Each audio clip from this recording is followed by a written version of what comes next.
What is, what was, and what will be start here with the words, in the beginning there was...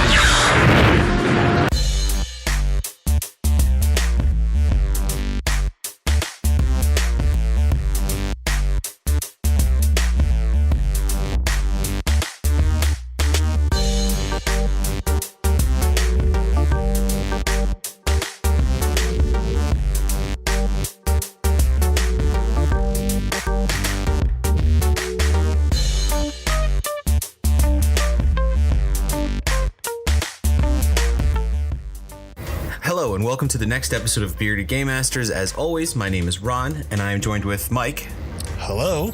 And this is now our second attempt in bringing another episode to you guys.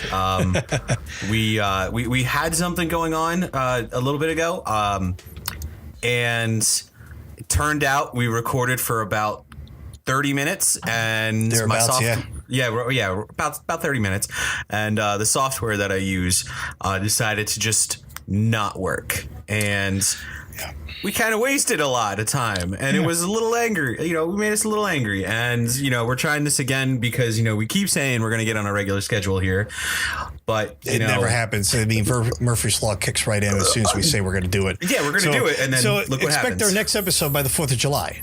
Yeah, I mean that sounds good. That sounds good. I'd like to keep saying I'm going to be better, and we're going to get on a set schedule and everything like that. Just unfortunately, life finds a way, and I mean, as much as we enjoy this, folks, it's still on the hobby level. I mean, we both have our real life kicking in all the time. Yeah, unfortunately, I have to go to a job, and a job. Gotta go to job. So So until this can pay all my bills, then I kind of have to do this when time is permitting. But anyway, before we digress anymore, thank you for sticking around and listening on this slight hiatus. But we've gathered some news here that we wanted to talk about. Just a couple of things. Right. So I guess we're going to start it off with probably what I think is one of the more interesting things here. This is a game changer. It could be because it's still just a rumor. There hasn't been any concrete evidence on this, but I mean, it's basically everybody's expecting this. And if you have no idea what I'm talking about, but you happen to own a Nintendo Switch, then hey, you might be in luck because there's a good possibility where you might get some Xbox games from the Xbox Pass on your Nintendo Switch. Which, just in case if you have no idea what I'm talking about, which I guess it's possible. Xbox Pass, it's a subscription based, couple bucks. I think it's like $10, and then you have access to a whole bunch of first party games, both new and old, and some third party games, new and old. A lot of third party games. But anyway, hey, now this, so like I said, it's a good possibility it's going to come to the Switch. I think this is really interesting and awesome. One, being able to, probably not get Halo on your Switch because I just don't know how that would work. But they got Doom to work. It's getting like possible. Yeah. I mean, yes, it is possible, but getting games like Cuphead or Ori, or anything Ori from the 360. Awesome Both of those games I've been holding off and playing till the right time. This could potentially be like the perfect time. If you like Metroidvania games, Ori's like right up there with it. And I heard it's absolutely depressing. You want to just cry. It's supposed to be really good. The music is beautiful. It's visually beautiful. Oh yeah, I haven't finished it, but it's eye candy to play for me. Yeah, I'm very interested in playing this. But so excuse me. Basically, here, let me pull up my little notes here that I have on my phone. Unfortunately, I'm not prepared here. I guess like the way they're going to make this work would be the Project xCloud, and be able to get, because you're going to be able to get. Well, hold on a second.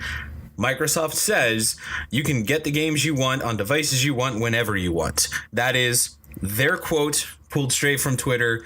Thanks to my buddy here who sent this to me. But excuse me. This if this works the way that I'm theorizing, it could be a huge game changer, and I'm super interested to see how well this works. To me, this is almost like back in the day where what if back when you had the PlayStation, Xbox, and the Dreamcast, and Xbox came around and Sega went to Microsoft, said, hey, you want to play our games on your system? Yeah. I mean, that's basically what they're doing. I mean, it's ganging up on Sony here. Well, I mean, Microsoft, how do we word this? Because I actually really like the Xbox One. Right. I'm going to be honest with you. I actually like it a little bit more than I do my PS4. But they haven't really been doing great this generation. Cycle, yeah.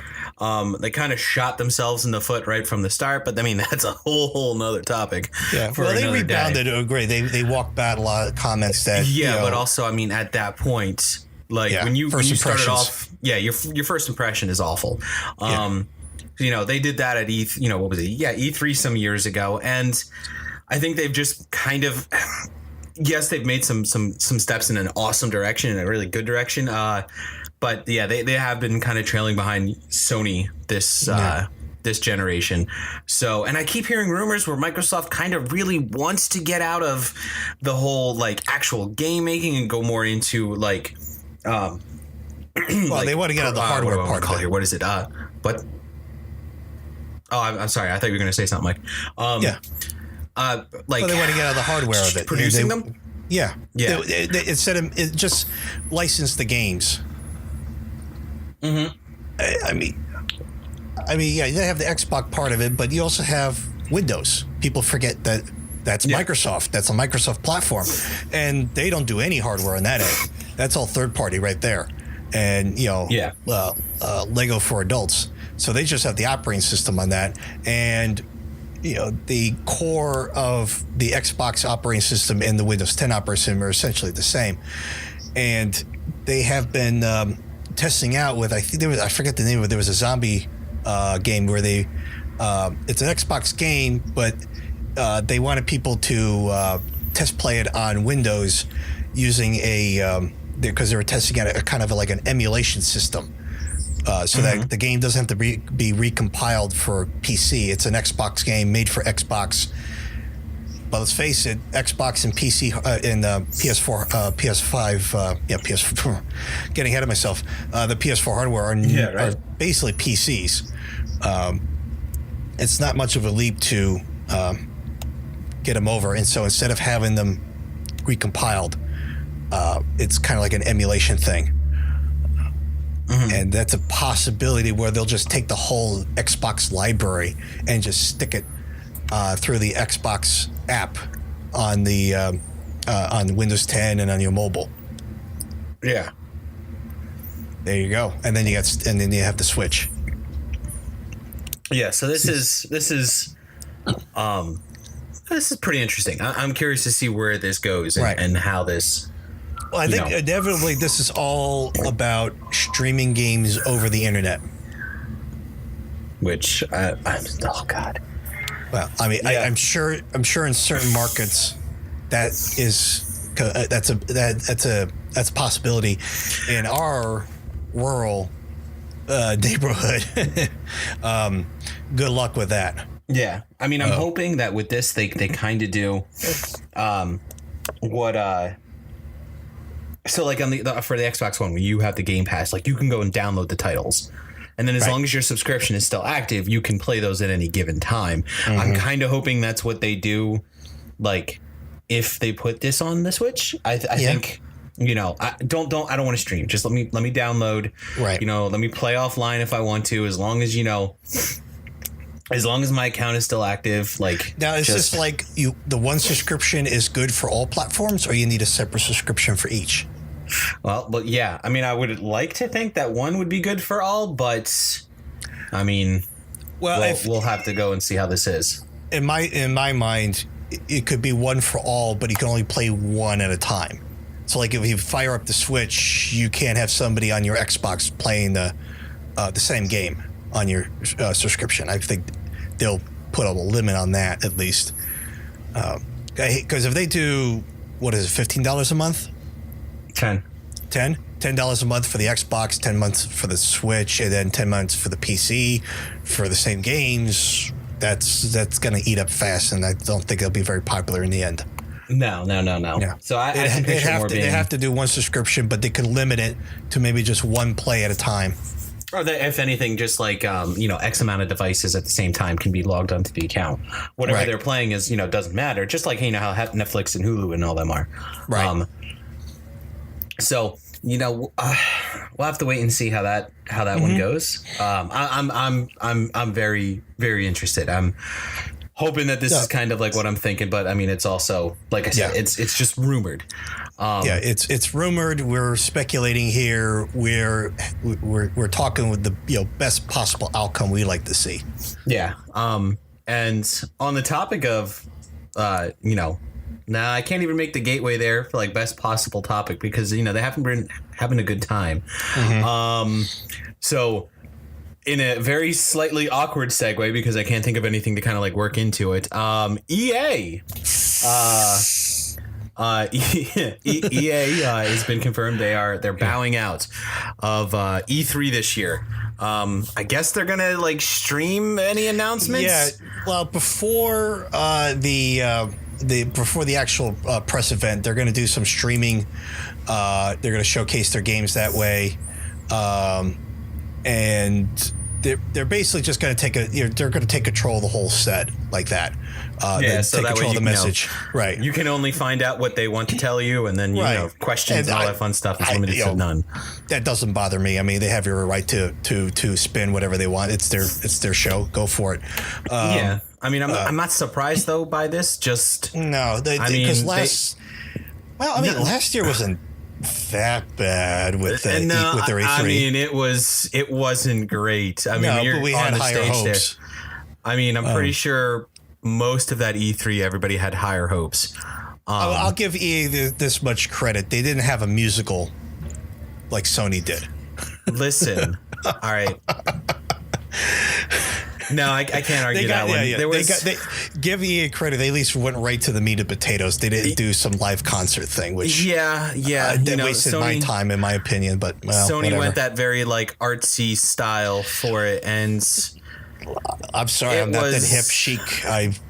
Give me the info.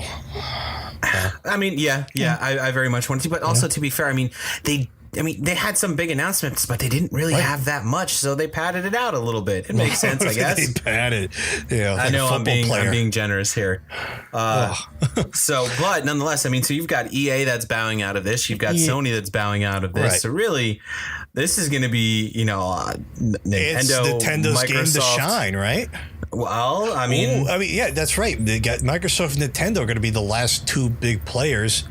I mean, after the pie in the face Todd Howard I don't expect Bethesda to come up as well. Oh, come on. They're just going to come on stage and tell you how great Fallout 76 is and how you can... Yeah. No, you hear they're going to come up with Doom 76. Oh, yeah, right? No, I mean, that was all right. You can do better. Well, you know what? Honestly, they should have waited on the new Doom movies and they showcased it right there at E3. Oh, that's what they should have done. Did you see the trailer for that?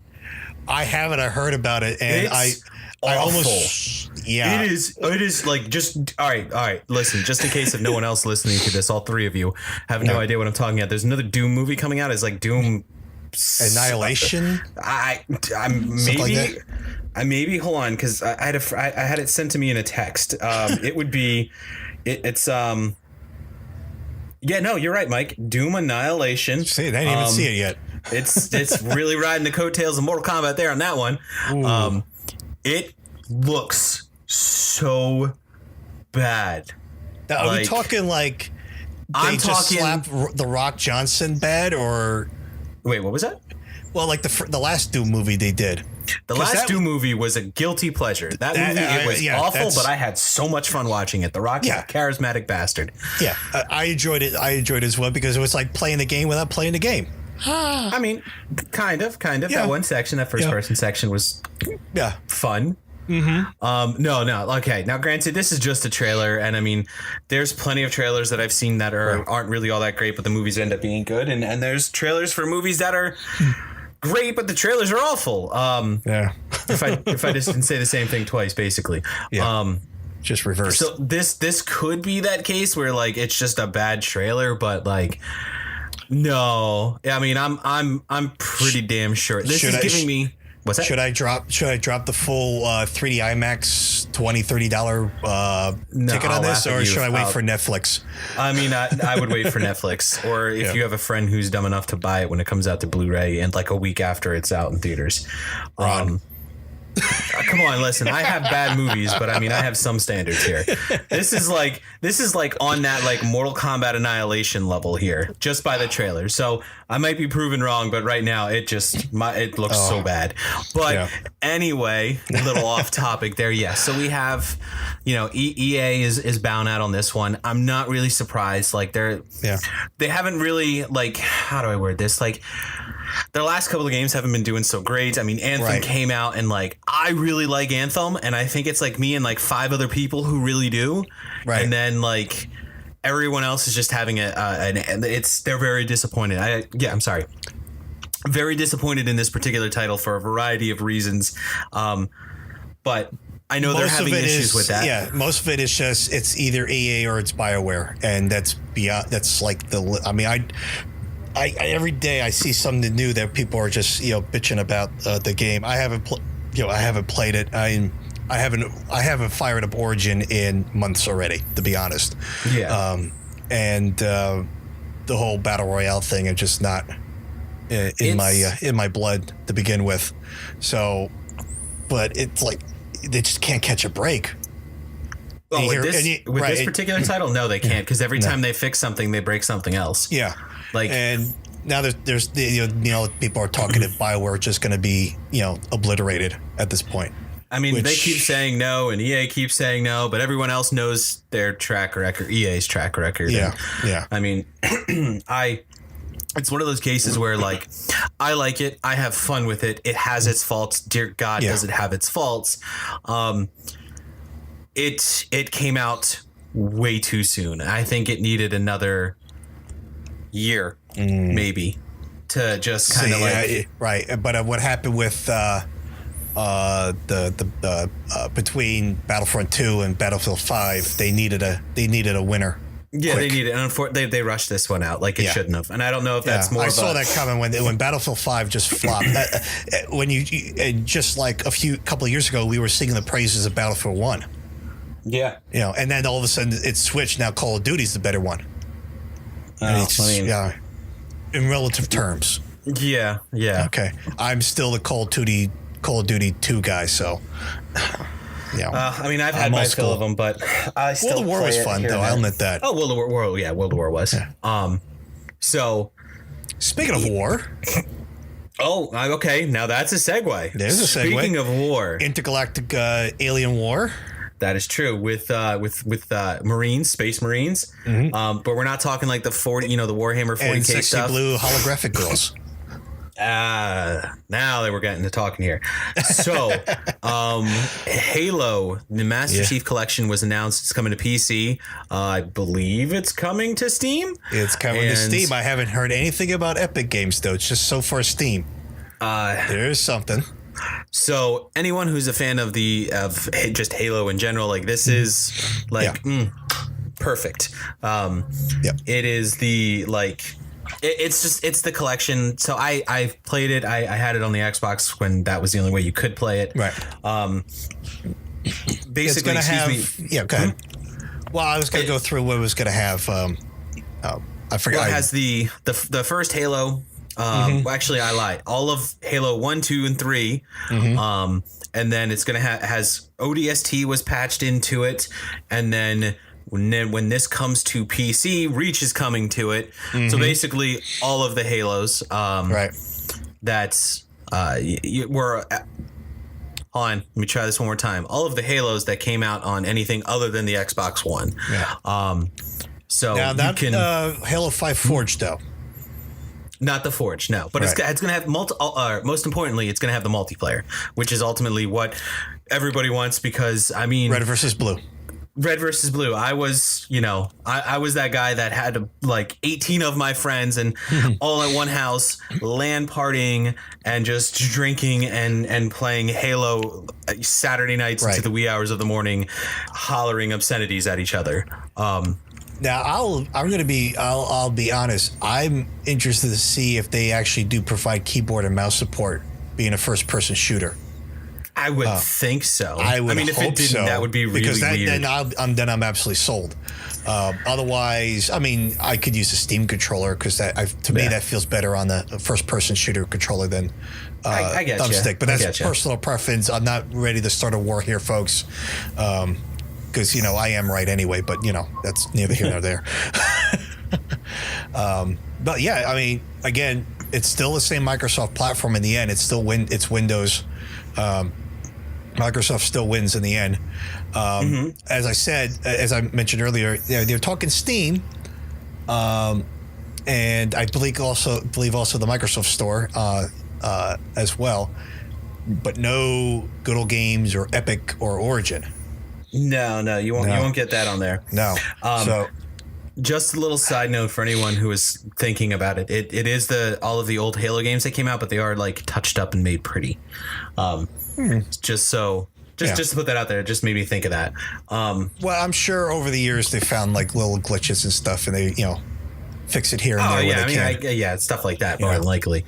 Without overhauling the whole thing. Yeah, these are other than being touched up. These are the old Halo games that you could go to GameStop and buy and play with your friends on the weekends or during the week. Yeah, on your Fat Man controller. Yeah, on the Fat Boy or whatever it was called. I still want to get the new one that came out. I don't care. I loved that controller. That was a beast. It was a beast. It was a beast. That's why I liked it. You could beat people in the head with that thing easy. It's a weapon.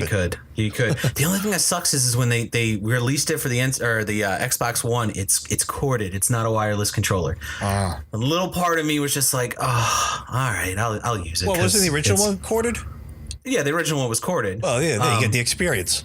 I mean, yeah. You sit there on the floor Indian style and play your games on your 80-inch television. That's true. Until blind. Your legs go numb, and then you're like, "Oh my god, this hurts," but I don't want to move. Right. So there's definitely that. That's coming to PC. Yep. Everybody's happy. I've played a lot of Halo. I'm pumped to see it come to other platforms for people. So, if anything, I just want the multiplayer. Right. But I'll be down with that. Yeah, no, definitely. I would sit down and try on that one.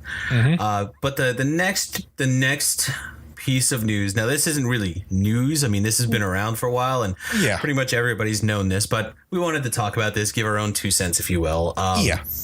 So everybody knows that unless you've been under a rock, GameStop really has been wanting to, kind of sell themselves. They're not catching a break. They're really not. Basically, they wanted to get out of the business, and they put themselves up for sale. They had a couple of people that were interested, but it ultimately worked out where they didn't. No one bought. Right. There's no real future with what they're doing in the long run. I mean, in the short run, the next, we're not saying like, the days are gone where you can't go to the store and physically pick up a copy of a game.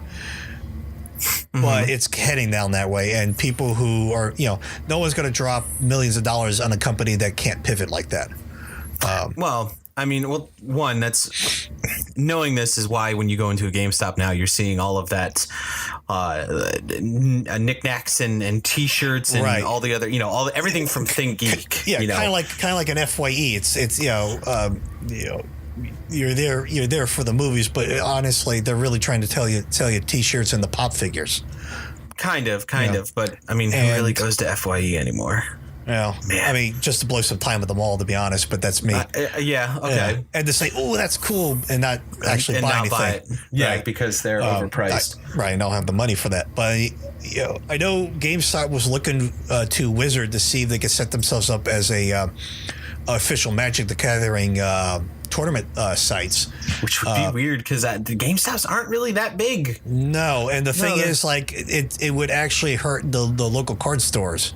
The independent guys, they'll get hit hard. And Wizards of the Coast doesn't care about them. Come on now. No, I just stupid me. Yeah. Let's be honest. Like, most Magic players, they pick their cards up at discount at Walmart. They buy the packs possibly. there. it's I don't know. Well, was it they tried to do I don't know if they've really were successful that they did those premium Planeswalker cards, but you have to like to buy the super expensive box. And like people were up in arms because these artworks were only found on this set, and you had to get it directly from Wizards, so you couldn't go to the card store to pick it up. No, you could. It got to the point where you could go to the card, and if memory's correct, you could go to the card store and pick it up, but you would be spending because what a normal booster box was like $100, $200. No, it was $100 for a booster box, and you ended up having to spend like $200 or $250 or something for even less packs, because I know they cut down the number of packs in the box for that. Oh, I mean that much I don't know, but basically you would be able to get the box and get one of those cards, but there was a whole spiel going on about that. I since I haven't played that game in a while, I kind of just stopped following everything on that. Well, that's why I stuck with doing Commander format, because it's just you can take the deck wherever you want. It's never out of format, really. Yes, I'll agree on that one. But so basically GameStop's still trying to sell their business, which I mean, I don't want them to close their doors, because it's nice to be able to be like, if you're out at the mall or out and you're like, hey, I'm going to go into GameStop and I'm going to see what games are for sale. Right. I would like to think that they'd stay in business for a while longer, or find somebody who buys them and they keep everything going, just because there's those stores don't exist anymore. There was Babbage's is gone. Then there was EB's gone, and then there was Electronic Boutique. Yeah, and then there was that. Oh man, what was that other one? There's another one? It was mid 2000s. There was another game store open outside of GameStop, but the name is eluding me. No, I didn't. But I remember going into it and I'm seeing a giant Master Chief statue in the store as soon as you walked in. Now, I know by me, it went right from Electronic Boutique to a GameStop. There was again, this was a completely separate company that was running their business, and then GameStop put them out. They closed up shop. But I mean, if something happens and GameStop does actually end up closing the doors, then really, you don't. If you want to get something, you're gonna have to go to Walmart or Target, Amazon if you want to, but Amazon's one of their biggest competitors here. Amazon's, if they're not putting something on sale, it's just. That's the big thing, because I remember towards the end of the PS3 cycle, those games just did not go down in price at all. And the used ones were not only just a couple bucks cheaper, and I'm thinking, why do I want? I might as well just get a fresh new disc for a couple bucks more. Well, the one thing that always bugs me when it came to used games in GameStop was let's use the Dead Island? Not Dead by Daylight. Dead Rising? No, not Dead Rising. Damn. Dead Island. Damn Dead. No, not Damn Dead. I think it's Dead Island. Yeah, Dead Island, or what? Let's use Bayonetta for the Switch. There you go. Okay. If you go to GameStop and you buy Bayonetta used for the Switch, all right, when you buy it brand new, $60, it comes with Bayonetta 1 and 2. Bayonetta 1 is the only actual cartridge you buy. You have to digitally download Bayonetta 2. It gives you a code, you download the game, boom, you go. Now, $60 brand new. You go to GameStop, they sell it for anywhere from $30 to $40 for it. But you're paying $30 to $40 and potentially only getting half of what you're buying. Right, because the code could be used. The code could be used. And if the code, if the person who owned it previously, claimed the code, then you're SOL. Yeah. And it was Dead Island, because I almost bought Dead Island used until I realized that both games weren't on the same disc, even though it was a PS3 game, that they just put on PS4. Why the hell they couldn't put it on one disc, I have no clue. Right. But regardless, they didn't have them on the same disc, so you had to download the second one. And I'm like, hey, this game's downloaded. Can I return this? And they're like, well, yeah, you can return it, but, we don't know whether or not if it's downloaded. So, why would I spend if it's used for $20 but it's brand new for $30, why would I spend the $20 on it used? I would just get it new, because then I at least be able to get what I'm paying for. I get the full product here. And that's why I never really did the used, because I didn't know if I mean, I may not ever use the extra stuff or buy the DLC stuff, but I like the option.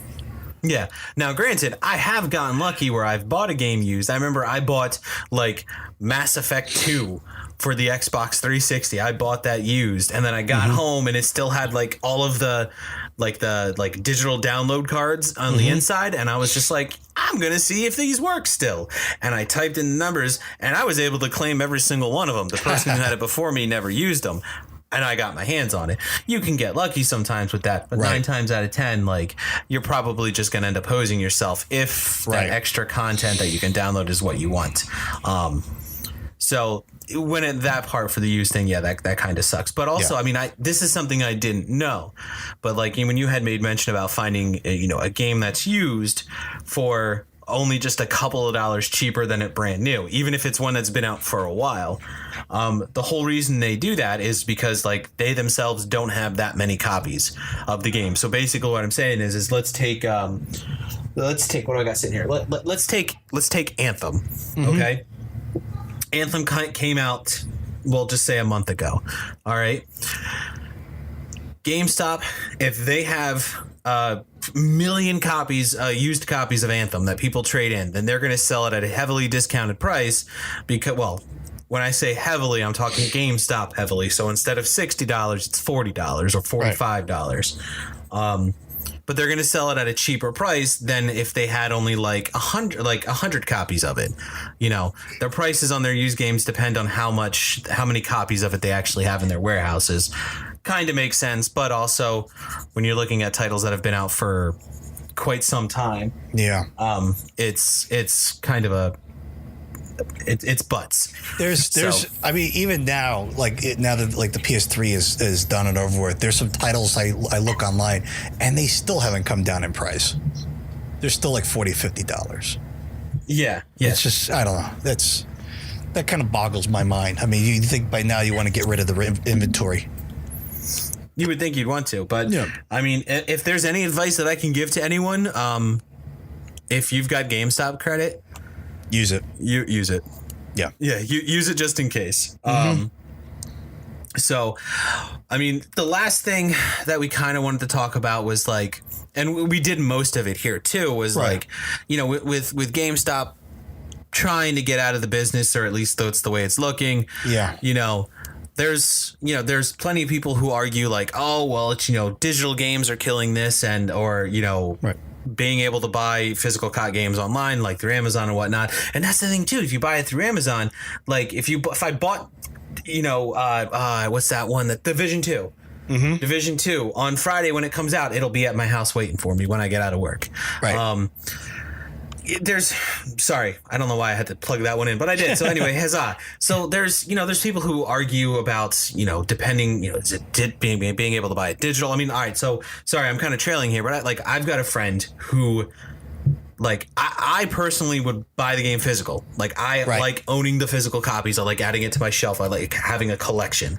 Yeah. A friend of mine, he only likes to buy digital. He doesn't like he hates going to the GameStop anymore. If he can just buy it digitally and download it and then just never have to really talk to anyone, he'll be happy. A little bit.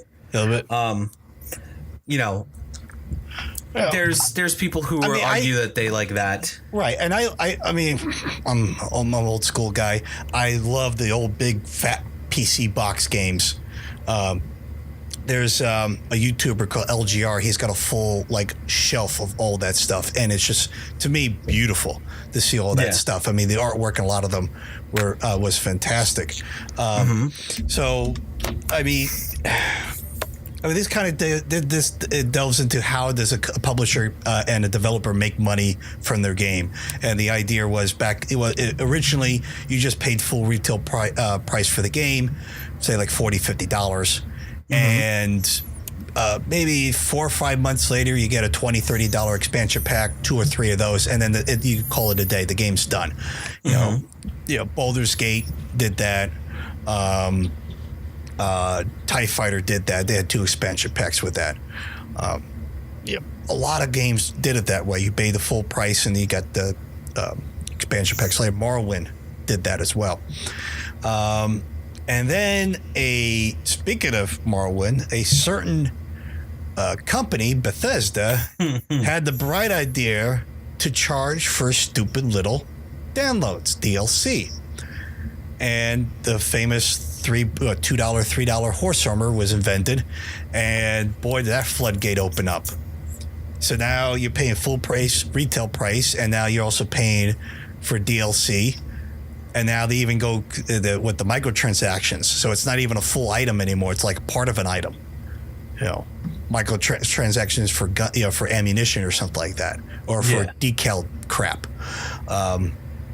And now they're just flat out like with the Xbox Pass and Origin and all that, you could do the subscription model. And it's, they all have the way I look at it is like, okay, you buy the box thing, the one and done, the publisher gets a lot of money up front and then it's all gone. Okay, that's it. The revenue's done. You got your money. If you made more than you put in, fantastic. Put it towards the next game. Then there's games like, you remember all the expansion packs for The Sims? Oh my God, yeah. It's like every month you spent $15 to $30 for an expansion pack. And it's almost like, to me, that's almost like a subscription model. Sims 1, 2, and 3 were notorious for that. I think Sims 4 is also just as bad. Though I think at Sims 4 you could just do the subscription model with Origin and you're just as good. Which for that game they probably just should do that. Paradox games are notorious for this. Games like EU4, Stellaris, and Victoria 2 and Hearts of Iron 4. There's always expansion packs, DLC packs for them.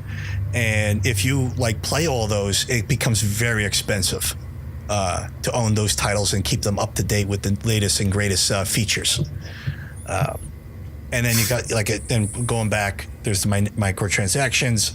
The latest Deus Ex game was notorious for that, right? I believe. Yeah.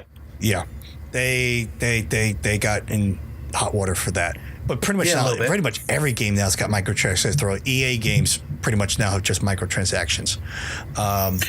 I mean, unless you're Activision, you have Call of Duty, and then you have microtransactions, loot boxes, battle passes, season passes. Now you got a mix of things.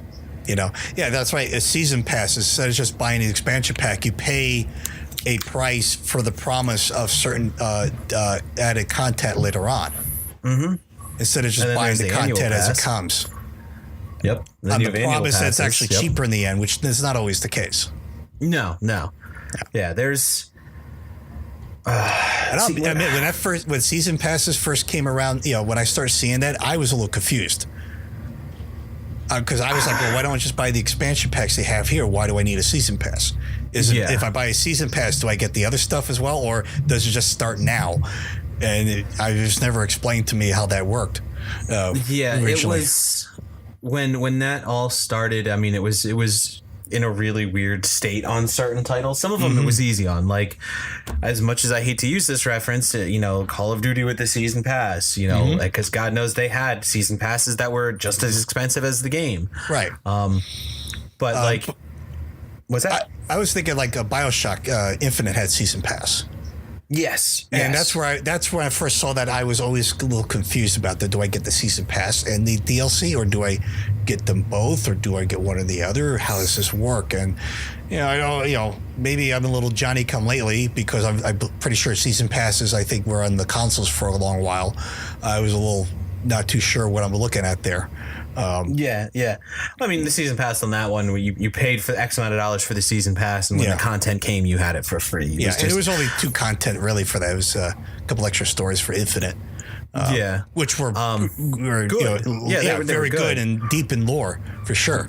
Oh yeah, definitely. But then in that case, you're paying, in certain cases top dollar for content that don't know if it's going to be worth your time or money. And what really riles me is when you can clearly see the content was cut from the start and to be sold later. Excuse me, I had something in my throat there. I know. Nah, yeah, but definitely like Yeah. the first Destiny. I'm sorry, that's a perfect example of it. You have content that should have been in the game that they just took out to kind of like add so you could pay for it later on. Oh, I'll bring it back up. Bethesda did that right off the bat with Oblivion. Some of the DLC housing, you can clearly see that they intended you to get up there. The Mage Tower, for example, it's on top of a mountain, but going up there, there's it's just a winding path. But all of a sudden, there's like actual constructed stone steps, which would be completely out of place if it's just the top of a barren mountain. But then when you get the DLC, all of a sudden it fits right there with the DLC. So they clearly had it all set. They just took it out ahead of time. Yeah. And things like that, you can clearly see where the land is a little bit flat, and then later on when you get the like some Fortress DLC, clear, okay, now that's where that's supposed to be. Yep. Yeah. Oh, that flat land. Oh man, that fits that castle perfectly. Good thing I didn't use the editor and make my own castle there. What a fool I would be. So, me personally, I really wish I can just go to the store, pay the $40, $50, $60 for the nice big box, especially the ones that open up in the front. And you get even more stuff inside to look at and to gawk over, especially when you're getting driven back home. From mommy and daddy, you're in the back seat. You got something to read. Yeah, that kind of stuff. I do miss that, and I would still prefer that over these games. I mean, and you get into the whole thing of should we stick to the $60 price point? Should we up it to $70 or $80 on the actual promise that they'll cut back on this DLC stuff? That would never happen. I know, but let's say in a perfect world they actually would produce that. Let's say in a perfect world EA says, you know what, we'll give you an $80 version which has all the stuff on it, and there's no DLC for it. It's just flat $80. There's no other strings attached. Yeah. Would you drop the $80 for that version, or you just drop the $60 and then maybe you buy the DLC later? I mean, well, I guess it depends on the product. I think it depends on the person's temperament, really. Oh, that too. Yeah, that too. But I'm glad I kept the boxes I have for sure. Oh, most definitely. Like I said, I like my collection. I like my collection. Your Resident Evil collection. Oh, that too. Yep. That too. Yep. Oh, and that new one's so good. But hey, that's topic for another day. Yep. So I'd like to give a thank you to everyone who's made it this far. Here's the words of encouragement, how we're going to be better, and we're going to have another episode up in a week or two.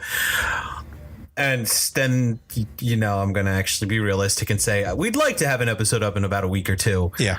We're still trying to shoot for every 2 weeks. It's just that every 2 weeks. Yeah. It seems like it's the week we're not supposed to be, we're planning to do this is actually the good week all of a sudden. Yeah. Yeah. And it's just, Ron's job, my job, which now became a kind of 24/7 deal for me. So, yeah. Yeah. So we're, I guess our word here is, we're doing our best to keep things try to get things on a consistent basis. So bear with us in this very awkward teenage stage of ours, if you will, while we try to figure things out. Yeah, right. But as always, questions, comments, concerns, you can contact us. Those two, I guess. Yeah. You can contact us at beardedgamemasters@gmail.com. And as always, thank you for listening. Take care, folks. Bye. Bye.